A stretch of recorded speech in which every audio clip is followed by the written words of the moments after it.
الحمد لله رب العالمين والصلاة والسلام على أشرف الأنبياء والمرسلين أما بعد فأعوذ بالله من الشيطان الرجيم من همزه ونفخه ونفثه بسم الله الرحمن الرحيم رب اشرح لي صدري ويسر لي أمري واحلل عقدة من لساني يفقه قولي اللهم انفعنا بما علمتنا وعلمنا ما ينفعنا وزدنا علما فبشر عباد الذين يستمعون القول فيتبعون أحسنه أولئك الذين هداهم الله وأولئك هم أولو الألباب أعوذ بالله من الشيطان الرجيم بسم الله الرحمن الرحيم وقالت اليهود عزير ابن الله وقالت النصارى المسيح ابن الله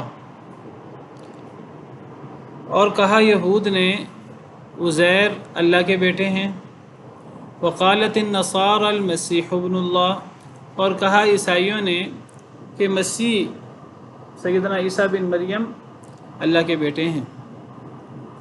ذالک قولہم بافواہہم، یہ باتیں ہیں، یہ ان کی باتیں ہیں ان کے منہوں کے ساتھ۔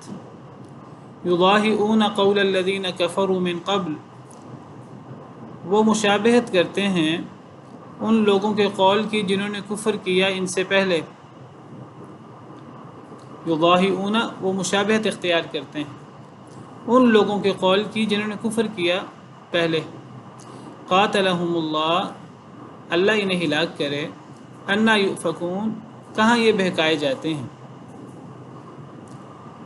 وقالت الیہود عزیر ابن اللہ، اور یہود نے کہا کہ عزیر اللہ کے بیٹے ہیں، اور عیسائیوں نے کہا کہ مسیح حضرت عیسیٰ اللہ کے بیٹے ہیں۔ اہل کتاب یہود ہوں یا نصارہ، ان دونوں میں غلوب پایا جاتا ہے۔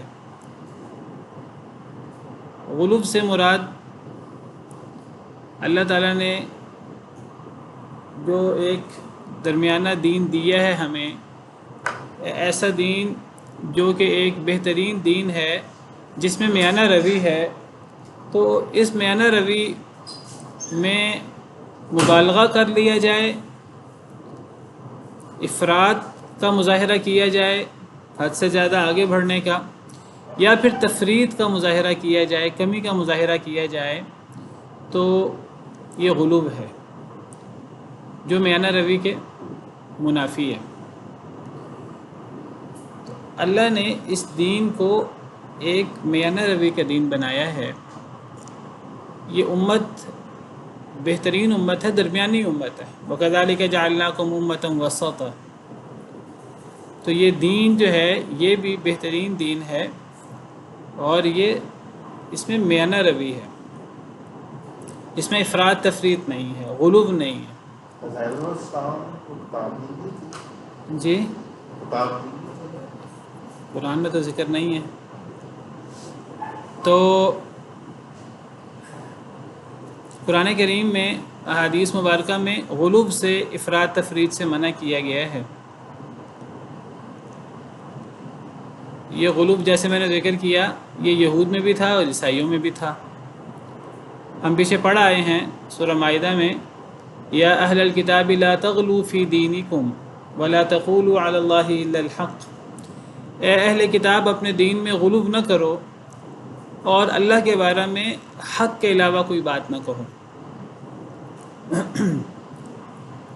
دوسری آیت کریمہ میں اللہ تعالیٰ فرماتے ہیں قل یا اہل الکتاب لا تغلوا فی دینکم غیر الحق، کہ اے اہل کتاب اپنے دین میں حق کے علاوہ غلوب اختیار نہ کرو۔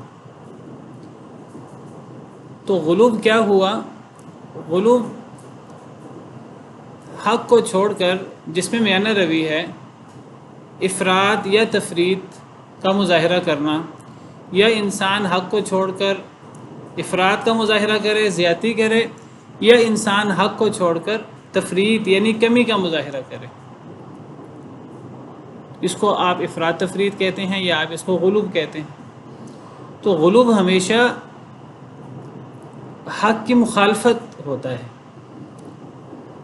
اگر ایک بندہ حق پر عمل کرے اور کچھ لوگ اس کو سختی سمجھ رہے ہوں، اسے کبھی غلوب نہیں کہتے۔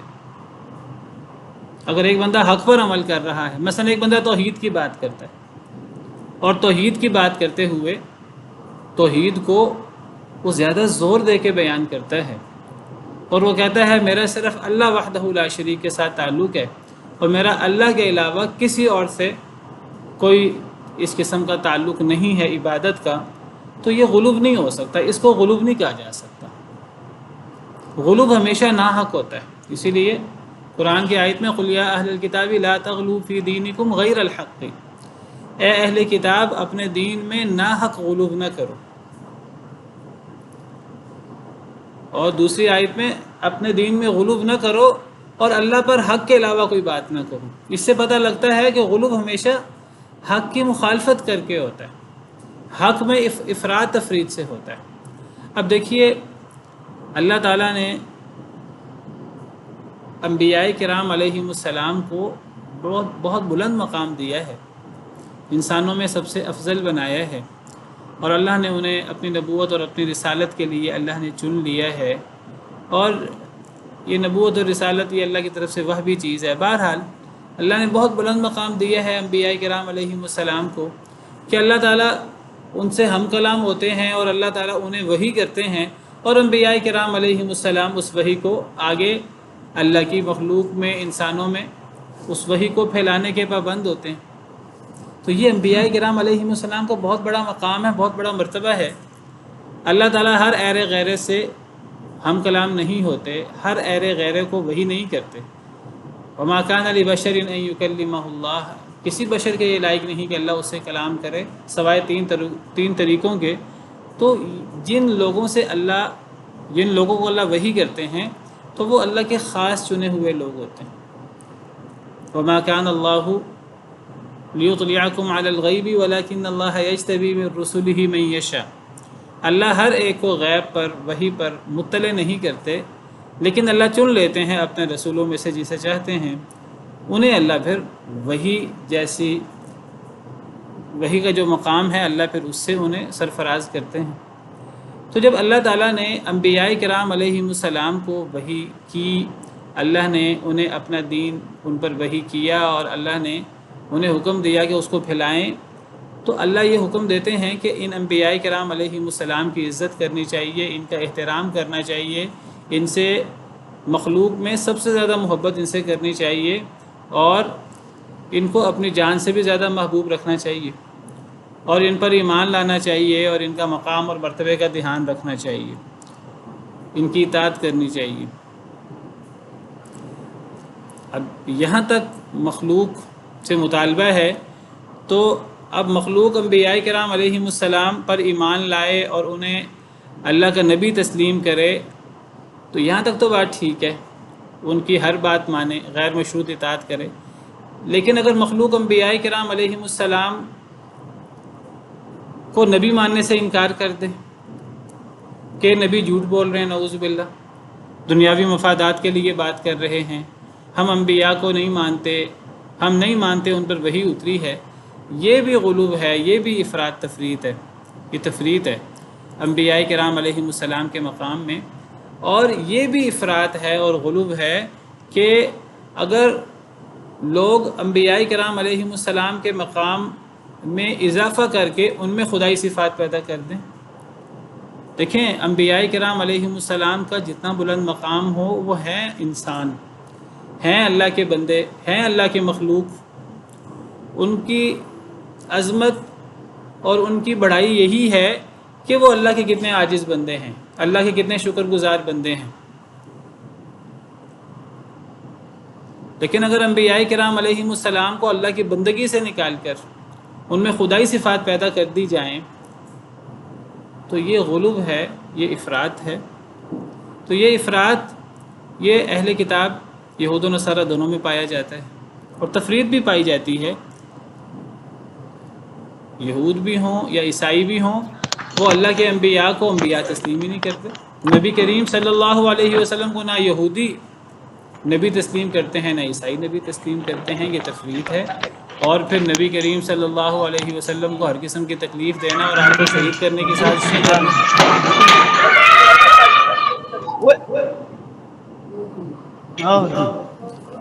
آپ کو شہید کرنے کی سازش کرنا، یہ سب چیزیں تو افراط تفریط دونوں چیزیں یہود میں نصارہ میں موجود ہیں۔ تو اللہ تعالیٰ ذکر کر رہے ہیں کہ یہود نے کہا کہ عزیر اللہ کے بیٹے ہیں، اور عیسائیوں نے کہا کہ مسیح اللہ کے بیٹے ہیں۔ تو حضرت عزیر علیہ السلام یہ جلیل القدر انسان تھے، بہت سارے علماء کے نزدیک یہ نبی بھی تھے۔ بعض کہتے ہیں کہ چونکہ ان کے نبی ہونے کی تصریح نہیں ہے تو ان کو نبی نہیں کہنا چاہیے۔ بہرحال دیگر علماء کہتے ہیں کہ یہ نبی بھی تھے، واللہ عالم۔ تو ان کا بڑا مقام تھا بنی اسرائیل میں۔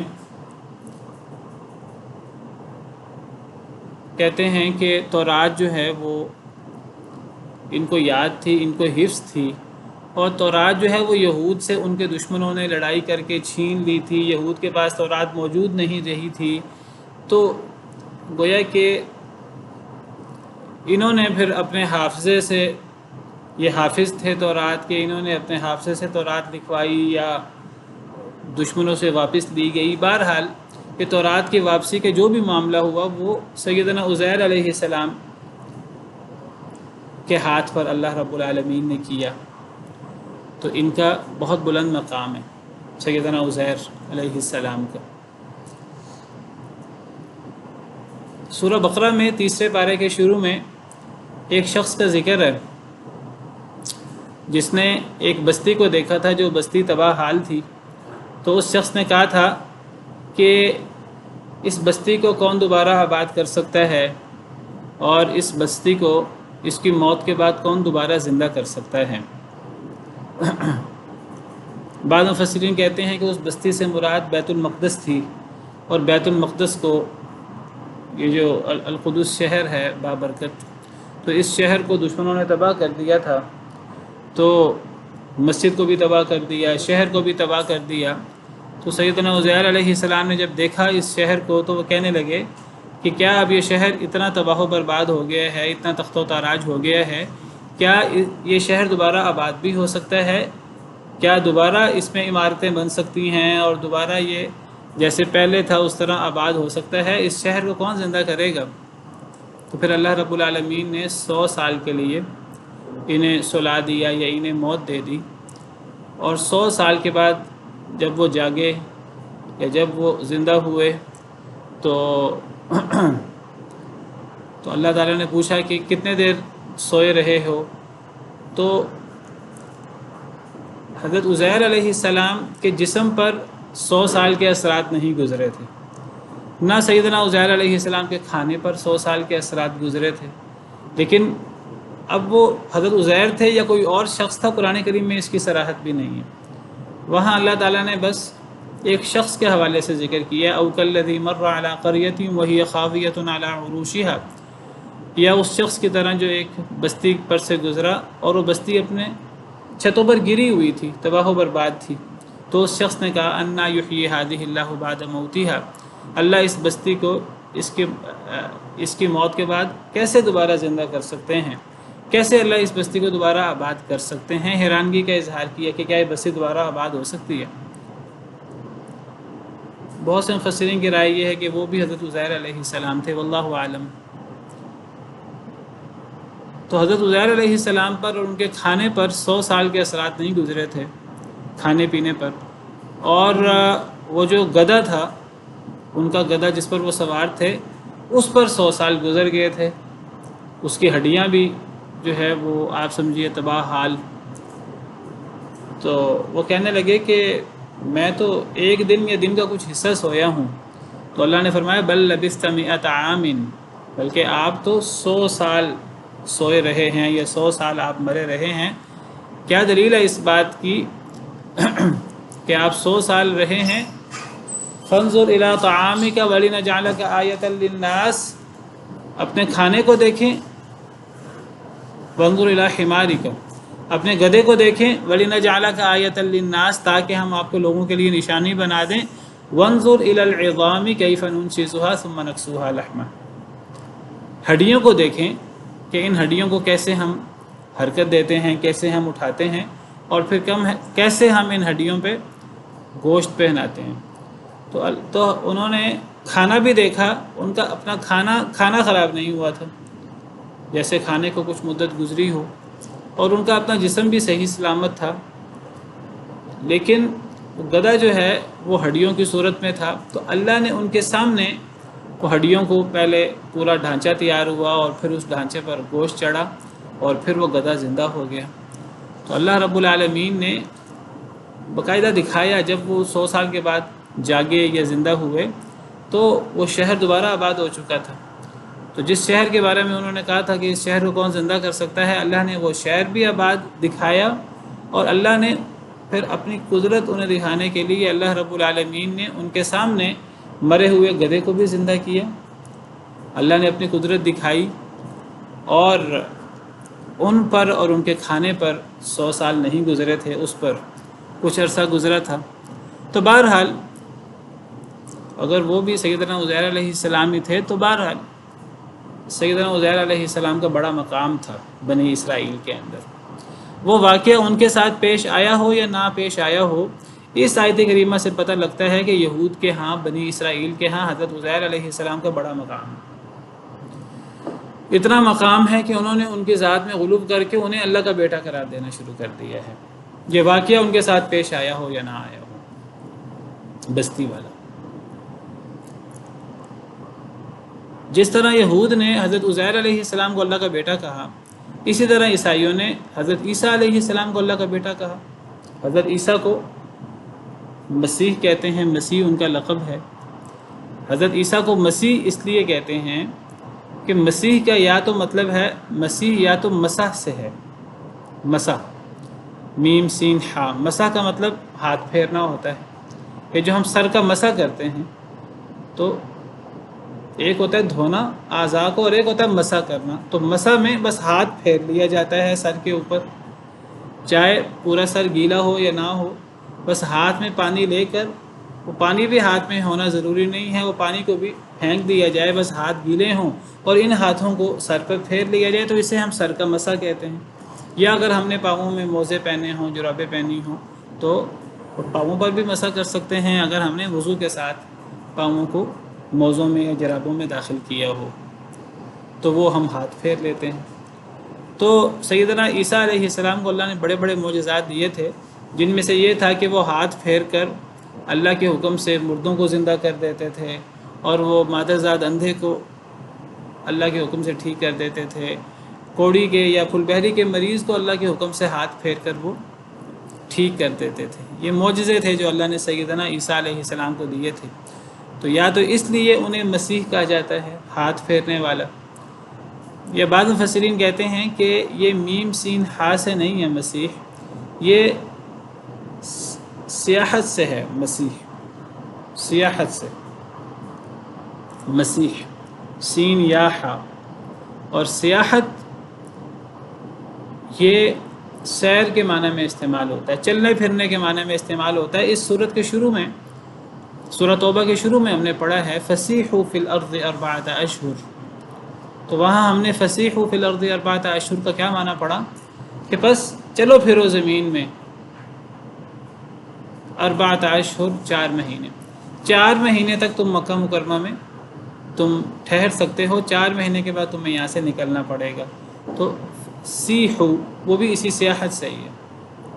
تو کہتے ہیں کہ سیدنا عیسیٰ علیہ السلام نے دین کی تبلیغ کے لیے بڑے سفر کیے، بڑی محنت اور بڑی کوشش کی، تو اس معنی میں بھی انہیں مسیح کہا جاتا ہے۔ اور یہ لقب ان کا، یہ یعنی قرآن کریم میں موجود ہے، یہ اللہ نے رکھا ہوا ہے۔ بلکہ جب سیدہ مریم کو بشارت ملی حضرت عیسیٰ کی، تو اس وقت حضرت عیسیٰ کا نام مسیح عیسیٰ بن مریم ذکر کیا گیا۔ اذ قالت الملائکۃ یا مریم ان اللہ یبشرک بکلمۃ منہ اسمہ المسیح عیسیٰ بن مریم، جب فرشتوں نے کہا کہ اے مریم، اللہ تعالیٰ آپ کو بشارت دیتے ہیں اپنی طرف سے ایک کلمے کی جس کا نام مسیح عیسیٰ بن مریم ہوگا۔ تو حضرت عیسیٰ کا نام عیسیٰ یا ان کا لقب مسیح۔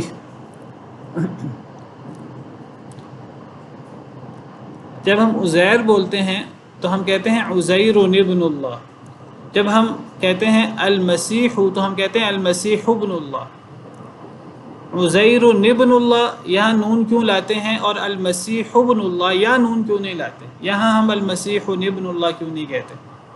یا ہم عزیر ابن اللہ کیوں نہیں کہتے؟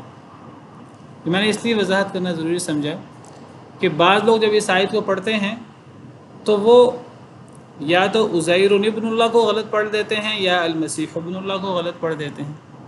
دونوں کو پڑھنے کا انداز فرق ہے. جب ہم عزیر کو آگے ابن اللہ سے ملائیں گے تو نون لے آئیں گے. عزیر ابن اللہ پڑھنا صحیح نہیں ہے. کیا پڑھیں گے؟ عزیر ابن اللہ.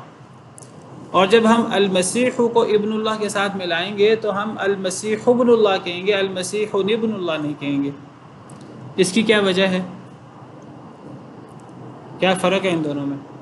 نہیں وہ والد وغیرہ کی بات نہیں، یہ تو عربی گرامر کی بات ہو رہی ہے نا. گرامر کے حوالے سے بات ہے کہ جب عزیر کو آگے ابن سے ملاتے ہیں تو عزیر ابن اللہ نون کے ساتھ ملاتے ہیں، لیکن جب المسیح کو ملاتے ہیں تو المسیح ابن اللہ. یہ میرے پاس تو عربی یہ چھاپا ہے قرآن کا، تو اردو قرآن میں تو باقاعدہ نون چھوٹا لکھا ہوتا ہے جس کو ہم نون کتنے کہتے ہیں. اب تو عربی قرآن میں وہ نون نہیں ڈالتے. جی بتائیں. تنوین نا عزیر پہ اور اس پہ الف لام آ رہا ہے المسیح پہ، تو شاید اس کی وجہ سے کچھ ڈفرینس ہو جاتا ہے آئی تھنک، کیونکہ یہ تنوین اور الف لام اکٹھے ایک لفظ پہ نہیں آ سکتے. لیکن جی اور کوئی ایک حد تک ٹھیک ہے، لیکن ابھی مکمل وضاحت نہیں ہوئی. چلیں، الف لام تو ہے ٹھیک ہے، المسیح میں الف لام ہے اور عزیر میں الف لام نہیں ہے، لیکن اس کی وجہ سے فرق کیا پڑا الف لام ہونے یا نہ ہونے کی وجہ سے؟ چلے میں وضاحت کر دیتا ہوں کہ جو عزیر ہے اس پہ ابن سے پہلے جو را ہے، عزیر کا جو آخری حرف ہے اس پہ تنوین ہے، 2 پیشیں ہیں. لیکن المسیح کے ہاں پر 2 پیشیں نہیں ہیں، 1 پیش ہے. تو جس پہ 1 حرکت ہو زبر زیر پیش اسے حرکت کہتے ہیں، جس پہ 2 حرکتیں ہوں، 2 زبریں 2 زیریں 2 پیشیں، اسے کیا کہتے ہیں؟ تنوین.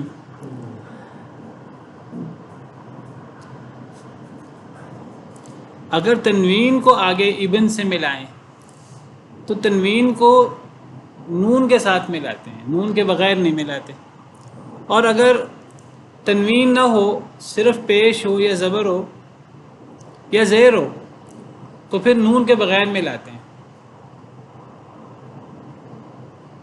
اصل میں آپ دیکھیں، میں اس کی تھوڑی سی وضاحت کر دیتا ہوں آپ کو. یہ جو تنوین ہے نا، اصل میں یہ جو 2 زبریں 2 زیریں 2 پیشیں ہیں، اس تنوین کا پورا نام کیا ہے؟ اس کا نام صرف تنوین نہیں ہے. اس کو کیا کہتے ہیں؟ اس کو نون تنوین کہتے ہیں. تنوین کا نام نون تنوین ہوتا ہے. میں ابھی بتاتا ہوں جی. عزیر، دیکھیں عزیر پہ تنوین ہے، 2 پیشیں ہیں. یہ عزیرن ہو یا عزیرن ہو یا عزیرن ہو، تینوں صورتوں میں اس کو ہم تنوین کہیں گے. را کے اوپر تنوین ہے. اب کہنے کو یہ لفظ عزیر ہے، ہم اس کو پڑھیں گے تو عزیرن پڑھیں گے. اگر عزیرن کو لکھتے تو ایسے ہیں جیسے میں نے لکھا، لیکن اس کی ادائیگی میں عزیرن ہم آخر میں کیا پڑھ رہے ہیں؟ نون پڑھ رہے ہیں. آپ دیکھیں کہ ہم عزیرن کو ایسے، اگر میں لکھنے میں ایسے لکھ دوں عزیرن، تو اس کو ایسے لکھنا تو نہیں چاہیے، لیکن ہم پڑھتے اس کو ایسے ہی رہے ہیں جیسے میں نے نیچے لکھا ہے عزیرن، ہے کہ نہیں؟ تو جب اس کو ہم نے ابن سے ملانا ہے، ابن کا جو حمزہ ہے یہ وصلی ہے، یہ درمیان کلام میں گر جاتا ہے. اب بعد میں با ساکن ہے، ٹھیک ہے، تو اب گویا کہ نون بھی ساکن ہے اور یہ جو حمزہ وصلی ہے یہ تو گر جائے گا درمیان میں.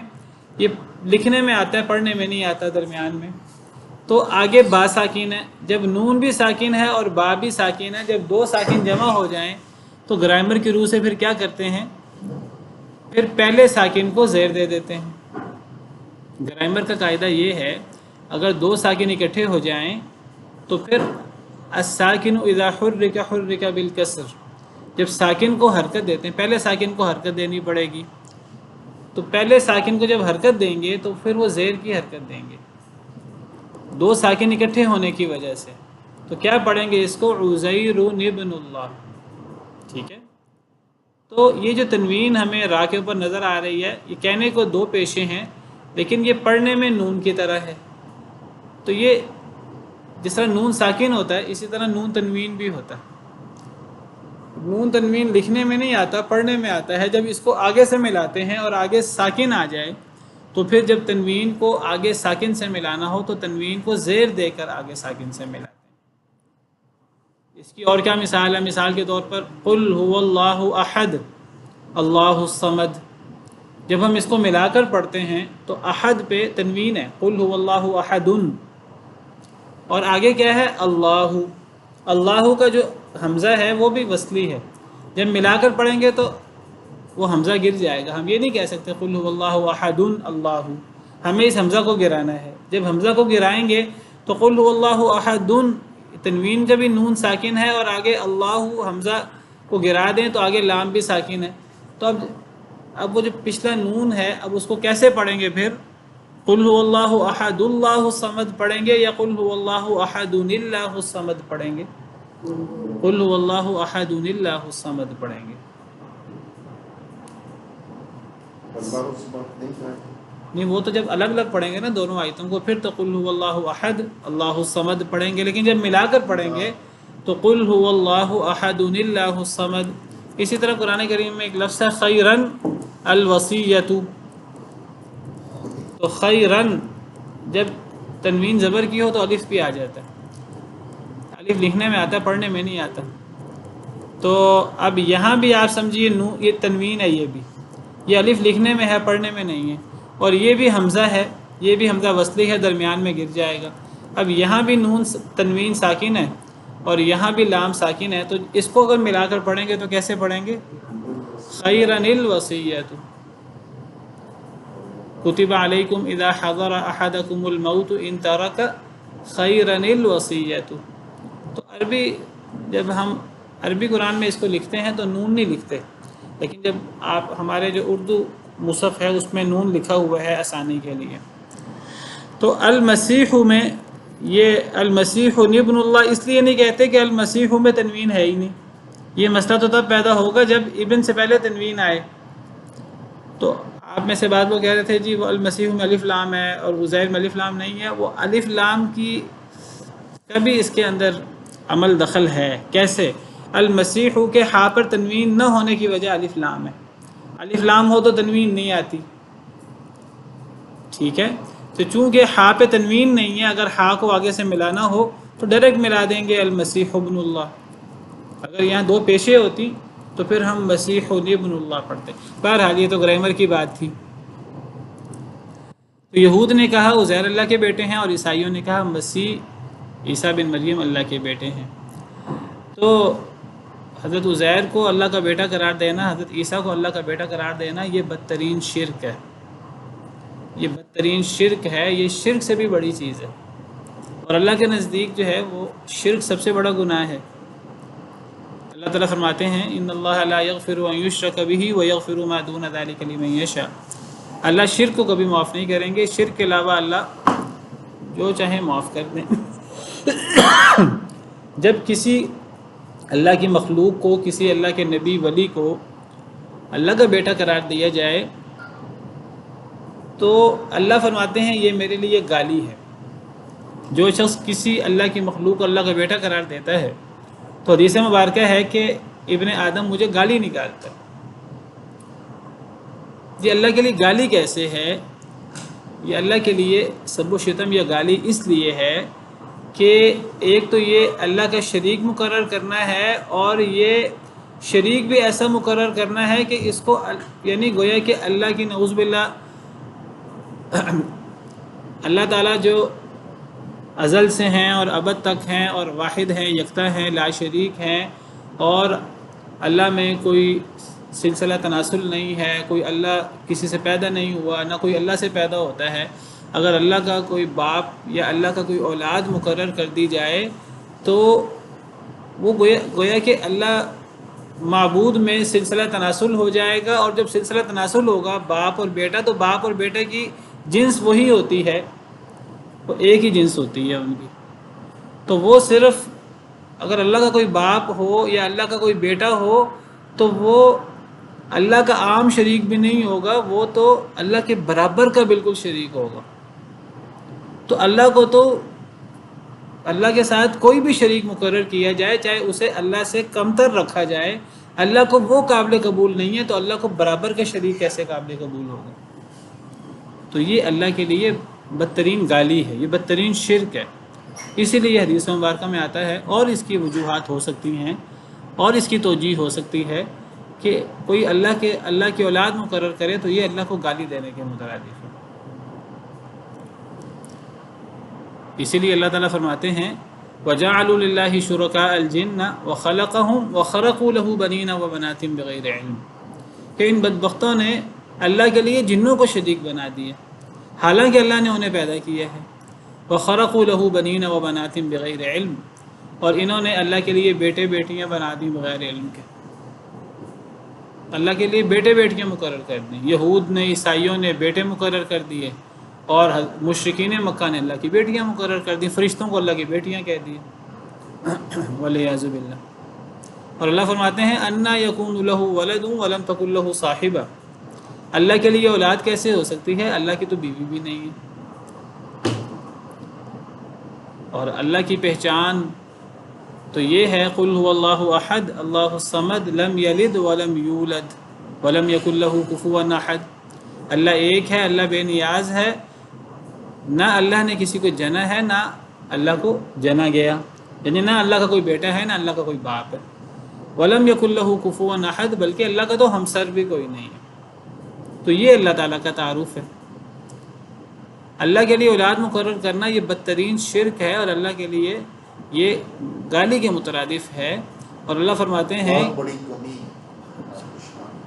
جی نہیں، میں اس کے لفظ گالی استعمال کروں، اللہ حدیث مبارکہ میں ہے، یہ حدیث قدسی میں ہے کہ آدم کا بیٹا مجھے گالی نکالتا ہے جب میرے لیے اولاد مقرر کرتا. اللہ تعالیٰ فرماتے ہیں کہ جو اللہ کے لیے اولاد مقرر کرے تو اللہ کے لیے اولاد مقرر کرنے پر اللہ کو اتنا غصہ آتا ہے کہ اگر اللہ نے ڈھیل نہ دی ہو تو قریب ہے کہ یہ آسمان پھٹ پڑے، یہ زمین شک ہو جائے اور پہاڑ ریزہ ریزہ ہو کر گر جائیں اگر اللہ کے لیے اولاد مقرر کی جائے. سورہ مریم میں اللہ تعالیٰ یہ بات بڑی وضاحت سے فرماتے ہیں. یہ حدیث مبارکہ میں آپ کے سامنے پیش کر رہا تھا، صحیح بخاری کی حدیث ہے. حضرت ابو ہریرہ راوی ہیں کہ نبی کریم صلی اللہ علیہ وسلم نے فرمایا کہ اللہ فرماتے ہیں، حدیث قدسی ہے، صحیح بخاری کی حدیث ہے 3193.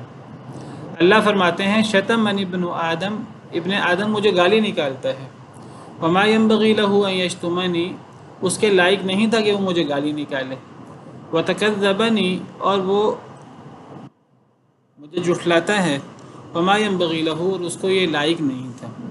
جہاں تک اس کا مجھے گالی دینا ہے تو اس کا یہ کہنا ہے ان لی ولدن، کہ میری اولاد ہے، اور جہاں تک اس کا میری تکذیب کرنا ہے تو اس کا یہ کہنا ہے کہ جس اللہ نے ہمیں پہلی دفعہ پیدا کیا وہ دوبارہ پیدا نہیں کر سکتا. تو بعد الموت کا انکار کرنا یہ اللہ کی تکذیب ہے، اور اللہ کے لیے یہ اولاد مقرر کرنا یہ اللہ کو گالی دینے کے مترادف ہے والعیاذ باللہ. تو یہ بدترین شرک ہے، اور اللہ کی اتنی ناراضگی کا باعث ہے کہ اگر اللہ نے مہلت ختم کر دی ہو اور اللہ نے مہلت نہ دینی ہو تو اگر کوئی اللہ کے لیے اولاد مقرر کرے تو یہ سارا نظام درم برم ہو جائے. تکاد السماوات یتفطرن منہ وتنشق الارض وتخر الجبال ہدا، قریب ہے کہ آسمان پھٹ پڑیں، زمین شک ہو جائے، پہاڑ ریزہ ریزہ ہو کر گر جائیں. ان دعوا للرحمن ولدا، اگر لوگ اللہ کے لیے رحمان کے لیے اولاد مقرر کریں. وما ينبغي للرحمن ان يتخذ ولدا، رحمان کے یہ لائق نہیں ہے کہ اس کی اولاد ہو.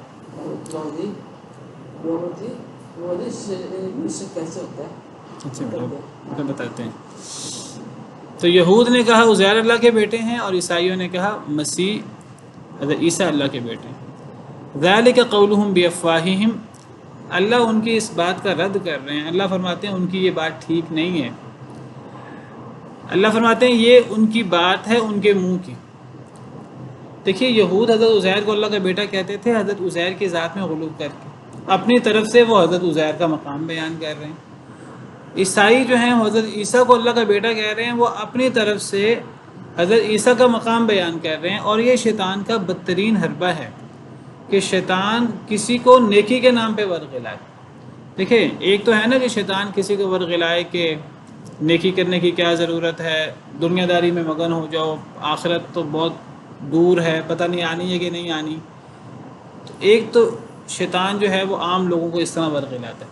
لیکن جن کے بارے میں شیطان کو پتہ ہے کہ میرے کہنے پر انہوں نے نیکی کرنا نہیں چھوڑنا، گناہ سے بچنا نہیں چھوڑنا، تو شیطان ان کو یہ وسوسہ دیتا ہے کہ شیطان ان کے لیے برے کاموں کو نیک کام بنا کر پیش کرتا ہے، ان سے غلو کروا کر شرک کرواتا ہے. تو یہ شیطان کا بہت بڑا حربہ ہے. تو یہود نے حضرت عزیر کو اللہ کا بیٹا کہا، ان کے ذات میں غلو کر کے. عیسائیوں نے حضرت عیسیٰ کو اللہ کا بیٹا کہا، ان کے ذات میں غلو کر کے. اللہ فرماتے ہیں کہ ان دونوں کے پاس، نہ یہود کے پاس نہ عیسائیوں کے پاس، اپنے اس بات کی کوئی دلیل نہیں ہے. حضرت عزیر کو اللہ کا بیٹا کہنے کی اور حضرت عیسیٰ بن مریم کو اللہ کا بیٹا کہنے کی کوئی دلیل نہیں ہے. یہ ان کے منہ کی باتیں. نہ ان نبیوں نے کہا کہ ہمیں اللہ کا بیٹا کہا جائے، نہ ان کی کتابوں میں کوئی ایسی بات موجود ہے. ان کے پاس کوئی دلیل نہیں ہے. یہ ان کی منہ کی باتیں ہیں. انہوں نے خود ہی یہ منطق نکال لی ہے. یہ اپنے پاس سے ہی انہوں نے دین میں اضافہ کر دیا ہے شیطان کے پیچھے لگ کر.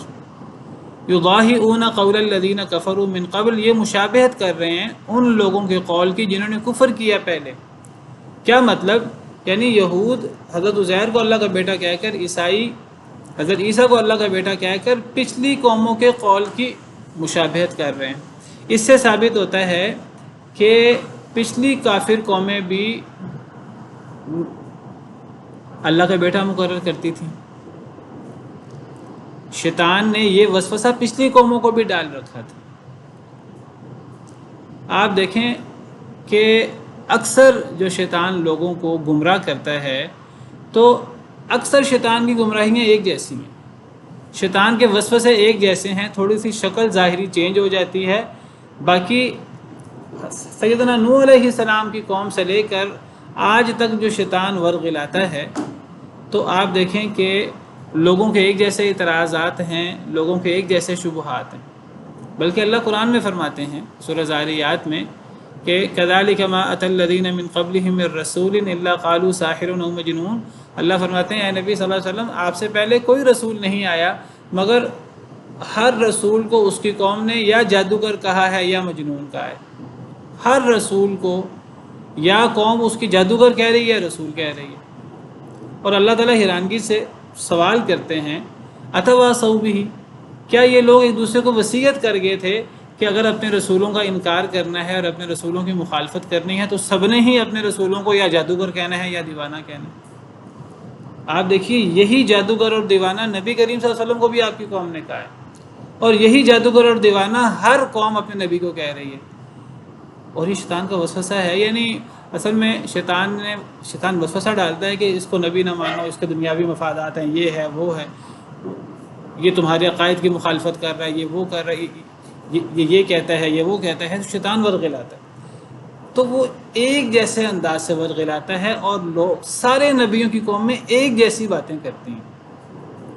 تو اللہ تعالیٰ حیرانگی سے کہتے ہیں اتواصوا بہ، کیا سب لوگوں نے ایک دوسرے کو یہی وصیت کی تھی کہ تم نے اپنے نبیوں کو یہی کہنا ہے؟ اللہ فرماتے ہیں نہیں. وصیت کیسے کر سکتے تھے؟ وہ پچھلے مرکب جاتے تھے، پھر نیک لوگ بچ جاتے تھے، پھر نیک لوگوں کے اولادوں کے اندر خرابی پیدا ہوتی تھی، پھر وہی وسوسے شیطان کے شروع ہو جاتے تھے. اللہ فرماتے ہیں کہ نہیں، انہوں نے ایک دوسرے کو وصیت نہیں کی، بل ہم قوم طاغون، بلکہ سارے سرکش لوگ ہیں. سرکش لوگوں کا یہی وتیرہ ہوتا ہے. سرکش لوگوں کو شیطان ورغلاتا ہے اور شیطان ایک انداز سے ورغلاتا ہے. ہر قوم نے اپنے نبیوں کے ساتھ ایک جیسا ہی سلوک کیا اور ایک جیسے شبہات ہیں، ایک جیسے اعتراضات ہیں. تو یہ جو نبیوں کی ذات میں یا تو نبیوں کا انکار، نبیوں کی ذات میں تفریط، یہ انکار ہے، یہ تفریط ہے، کمی ان کے مقام سے. اور یا پھر نبیوں کی ذات میں افراط، تو یہ افراد ہمیشہ سے چلا آ رہا ہے. سیدنا نوح علیہ السلام کی قوم سے نیک لوگوں کی ذات میں غلو یہ چلا آ رہا ہے، اور یہ حربہ آج تک موجود ہے. آپ دیکھیے کہ ہم اپنے آپ کو مسلمان کہتے ہیں اور ہم کہتے ہیں ہم قرآن و سنت کو مانتے ہیں. ہمارے ہاں بھی شیطان نے لوگوں کو یہ وسوسہ دیا ہوا ہے کہ وہ نبی کریم صلی اللہ علیہ وسلم کی ذات میں لوگ غلو کرتے ہیں، سیدنا عیسیٰ، سیدنا علی رضی اللہ تعالیٰ عنہ کی ذات میں اور دیگر پیروں فقیروں کی ذات میں غلو کر کے ان میں خدائی صفات پیدا کر دیتے ہیں. کئی لوگ نبی کریم صلی اللہ علیہ وسلم کو انسان مانتے ہی نہیں ہیں، ان کو نورانی مخلوق مانتے ہیں، یا وہ کہتے ہیں کہ وہ اصل میں اللہ ہی ہیں جو عرش پہ تھے تو وہ انسانی شکل میں وہ دنیا میں آ گئے. وہ جو عرش پہ مستوی تھا خدا ہو کر، وہ مدینہ میں اتر پڑا مصطفیٰ ہو کر. وہ کہتے ہیں یہ احمد اور احد کا فرق ہے، میم کا تو فرق ہے، میم نکال دو تو احد بن جاتا ہے، میم ڈال دو تو احمد بن جاتا ہے. اور اس قسم کی بڑی باتیں آپ کو صوفیوں کے ہاں مل جائیں گی. کئی لوگ سیدنا علی رضی اللہ تعالیٰ عنہ کو ان کی ذات میں غلو کر کے ان میں خدائی صفات چھوڑیں. کئی لوگ تو انہیں سری اللہ کہتے ہیں، والیاذ باللہ، ڈائریکٹ اللہ کہتے ہیں. اور کئی لوگ انہیں حاجت روا، مشکل کشا اور پتہ نہیں کیا کیا کہتے ہیں. جو اپنے آپ کو مشکلات سے نہیں بچا سکے، آزمائشوں سے نہیں بچا سکے، موت سے نہیں بچا سکے، تو ان کو ان میں خدائی صفات پیدا کرنا اور انہیں اللہ کہنا. اور پھر کئی لوگ بعد والوں کو، پیر عبد القادر جیلانی کو پتہ نہیں کیا کیا کہتے ہیں. تو یہ وہ لوگ ہیں جو اپنے آپ کو مسلمان کہتے ہیں، جو اپنے آپ کو قرآن و سنت کا ماننے والا کہتے ہیں. حضرت نوح علیہ السلام کی قوم میں نیک لوگوں کی ذات میں غلو کر کے ان کی عبادت شروع ہو گئی. صحیح بخاری میں موجود ہے، سیدنا ابن عباس کی مشہور حدیث ہے. 5 ان کے بت تھے اور وہ 5 نیک لوگوں کے بت تھے، اور وہ نیک لوگوں کی ذات میں غلو کر کے اسی طرح افراد تفرید کر کے غلو کر کے ان میں خدائی صفات پیدا کی گئی تھی. تو یہ سلسلہ اسی طرح یہ لوگوں کی ذات میں غلو کر کے انہیں اللہ کا بیٹا قرار دینا، انہیں اللہ قرار دینا، یہ ہمیشہ سے چلا آ رہا ہے. یہ صرف یہود میں نہیں ہے کہ یہود عزیر علیہ السلام کو اللہ کا بیٹا کہیں، یہ عیسائیوں میں نہیں ہے کہ وہ حضرت عیسیٰ کو اللہ کا بیٹا کہیں، صرف مشرکین مکہ میں نہیں تھا کہ وہ فرشتوں کو اللہ کی بیٹیاں کہتے تھے. یہ پیچھے ہر قوم میں چلا آ رہا ہے. یضاہئون قول الذین کفروا من قبل. اب دیکھیے کہ جو لوگ کہتے ہیں کہ جی نبی انسان نہیں ہو سکتا، نبی انسان نہیں ہو سکتا، یا انسان نبی نہیں ہو سکتا، یہ آج بھی لوگ اعتراض کرتے ہیں. یہ اعتراض سیدنا نوح علیہ السلام کے دور سے چلا آ رہا ہے.